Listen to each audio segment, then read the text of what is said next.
शेवटी काही महत्त्व सांगितलेलं आहे ते आपण ऐकणार आहोत की शिवलिंगावर काय वाहावं आणि त्याचं पुण्य काय आहे हे थोडक्यामध्ये ऐका। आपल्याच्याने जेवढं होतं तेवढं आपण करतो। काही थोडक्यामध्ये मी थोडंसं सांगणार आहे, जास्त नाही। शुद्ध जल जर आपण या शिवलिंगावरती अर्पण केलं, तेही शुद्ध मनाने। शुद्ध जल म्हणजे आता बोरचं पाणी असेल, जमिनीतून पाणी येतं, तरी आपण काय म्हणतो माहिती आहे का, काल घागर भरून ठेवली की म्हणतो ते पाणी शिळ झालं, ताजं पाणी घ्या।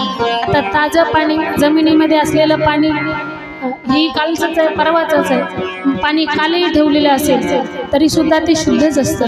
शुद्ध पाणी पण शुद्ध अंतःकरणाने जर हे जल अर्पित केलं तर मनाला शांती मिळते, मन शांत होतं, पापक्षय होतं, शिवांची कृपा मिळते आणि दररोज जलाभिषेक केल्याने घरात सुख समाधान राहतं। हे त्याचं महत्त्व आहे। या ठिकाणी सांगतात गंगाजल, अनेक तीर्थस्नानाचे जे पुण्य मिळतं ना, असं मानलं जातं, म्हणून पूर्वजांचे दोष कमी होतात। म्हणून जे गंगाजल आहे ते सुद्धा या ठिकाणी आपण समर्पित केलं तर आपले जे काही पूर्वज आहेत, आपण म्हणतो ना दोष लागला, हे दोष सुद्धा या ठिकाणी निवारण होतात, मिटतात। दुसरा उपाय सांगितलेला आहे दुधाचा। दूध जर आपण या शिवलिंगावरती अर्पण केलं तर या ठिकाणी आरोग्य मिळतं, संतती सुख प्राप्त होतं, मानसिक शांतता मिळते। शिवाला दूध अर्पण केल्याने चंद्रदोष शांत होतो असंही या ठिकाणी म्हटलेलं आहे। दही अर्पण केल्याने जीवनात स्थैर्य आणि समृद्धी येते। या ठिकाणी तूप अर्पण केल्यानंतर तेज येतं, ऐश्वर्य वाढतं आणि शक्ती सुद्धा वाढते। मध अर्पण केल्यानंतर वाणीमध्ये गोडवा येतो।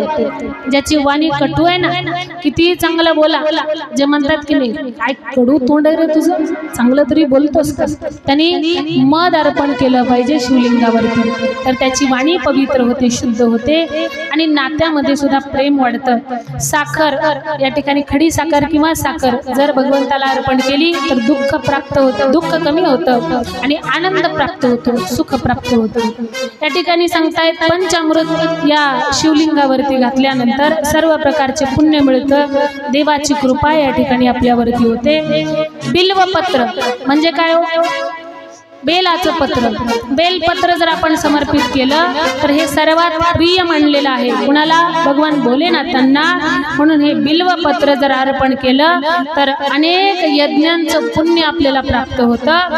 आणि असं वर्णन आहे की 3 पानं असलेलं बिल्वपत्र हे त्रिदेव म्हणजे त्रिगुणांचं प्रतीक मानलेलं आहे, म्हणून हे बिल्वपत्र समर्पित केलं पाहिजे। तिसरी गोष्ट या ठिकाणी भगवंताला आवडणारी एक धोत्र्याचं फूल आवडतं बघा, भगवान शिवाला धोत्र्याचं फूल आवडतं आणि आकडेची फुले आवडतात। या ठिकाणी सांगतायत हे शिवाला अतिप्रिय आहे आणि हे अर्पण केल्यानंतर आपलं भय, भीती, संकट कमी होतं। म्हणून याच्याकरता हे सुद्धा अर्पण केलं पाहिजे। जो काही नकारात्मक दोष आहे ना आपल्यामध्ये, काही काम करत असताना आपण म्हणतो बघा नाही ते होईल की नाही माहिती नाही, असं नकारात्मक ज्यांचं बोलणं आहे ते नकारात्मकता दूर होते जर आपण ते समर्पित केलं तर। आणि तिसरी गोष्ट भस्म विभूती आहे ना, विभूती त्याच्याने वैराग्य, आत्मज्ञान आणि मृत्यू भय कमी होतं। म्हणून दररोज भस्म कपाळाला लावलं पाहिजे, मग ते एक टिका लावा किंवा 3 बोटांनी वडा। याच्यामुळं सांगतायत चंदन जर भगवंताला समर्पित केलं तर मन प्रसन्न राहतं आणि लक्ष्मी प्राप्त होते।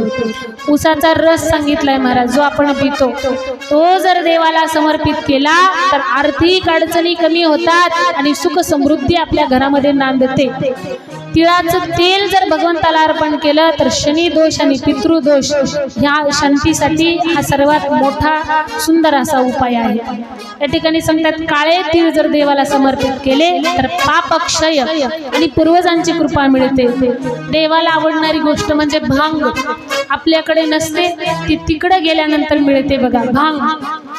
जी भांग जर या ठिकाणी भगवंताला दिली किंवा ही भगवंताची भांग आपणही या ठिकाणी प्राशन केली तर सांगतायत शिवशक्ती आणि ध्यानशक्ती वाढते। आणि काही परंपरामध्ये असं मानलेलं आहे की आपली शक्ती वाढते, भगवान परमात्मा आपल्यावर कृपा करतो। म्हणून काय वाहू नये देवाला तर परंपरेनुसार शिवलिंगावर हळदी कुंकू वाहण्याची प्रथा नाही, हळदी कुंकू वाहू नये। या ठिकाणी सांगतात तुळशी पत्र ही या शिवलिंगावरती वाहू नये। तुळस ही भगवान विष्णू यांना प्रिय मानलेली आहे, म्हणून बिल्वदळ आपण या ठिकाणी वाहू शकतो। असा सुंदर उपाय या ठिकाणी सांगितलेला आहे। थोडासा महादेवाच्या पिंडीवर अनेक गोष्टी अर्पण करता येतात, आता भरपूर आहे तुम्हाला सांगण्याकरता। तुम्हाला माहिती आहे, तुम्ही मिश्रा महाराजांची कथा ऐकता, त्यामुळे सगळं पाठ आहे, सगळे उपाय तुम्ही करून बसलेले आहात। अनेक उपाय या ठिकाणी सांगितलेले आहे। सगळ्यात सुंदर उपाय की जलाभिषेक केला पाहिजे, आणि जलाभिषेकाने काय होतं तर आपल्या जीवनातील दुःख नाहीसं होतं। थोडंसं रुद्राक्षाचं महात्म्य सांगितलेलं आहे। रुद्राक्षाची या ठिकाणी रुद्राक्ष धारण करण्याचे फायदे काय आहेत? मग रुद्राक्ष धारण केल्यानंतर मन शांत राहतं, भीती कमी होते, चिंता कमी होते, शिवशक्ती दृढ होते, नकारात्मकता दूर होते, ऊर्जा वाढते, अनेक चांगली कार्य सत्कर्मी लागतात।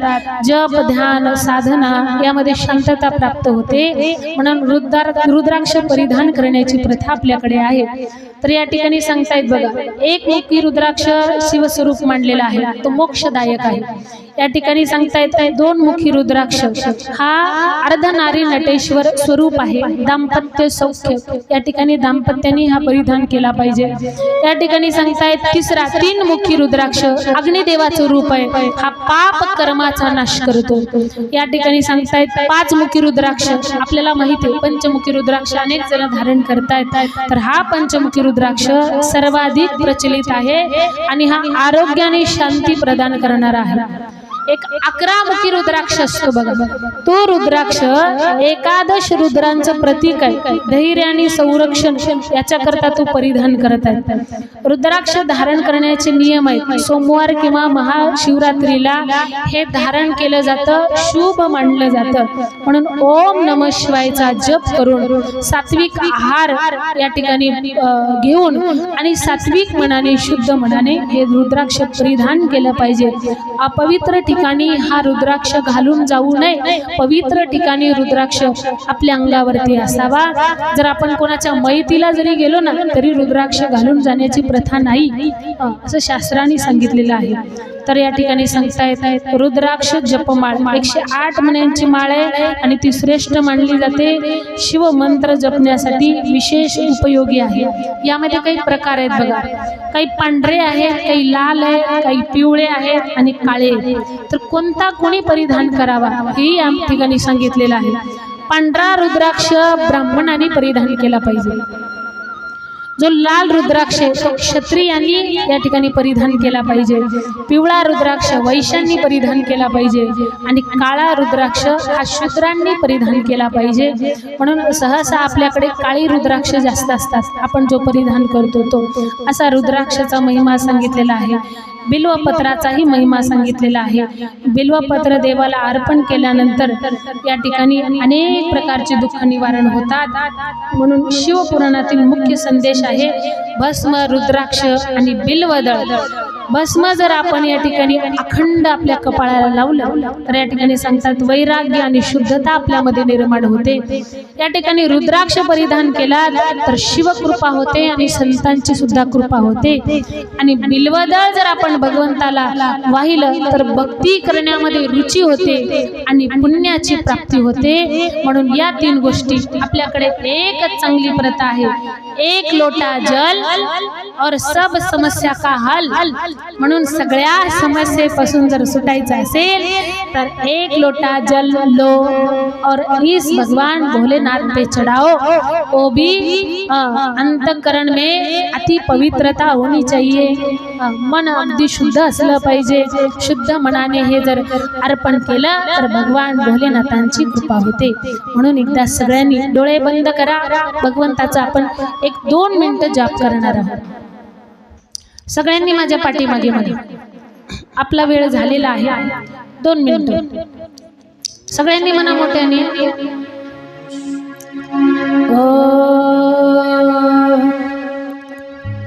ओम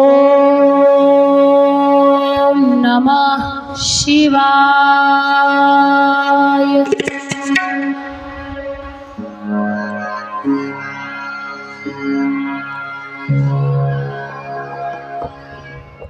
ओम नमः शिवाय।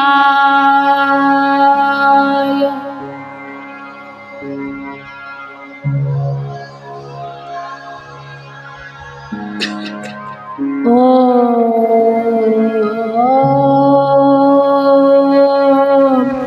नमः शिवाय।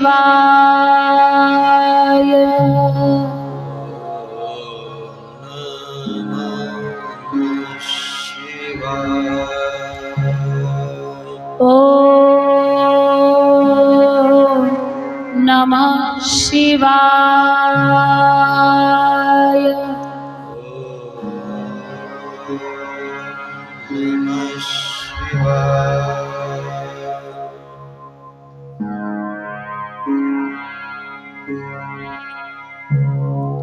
उघडा डोळे सगळ्यांनी। काय वाटतं?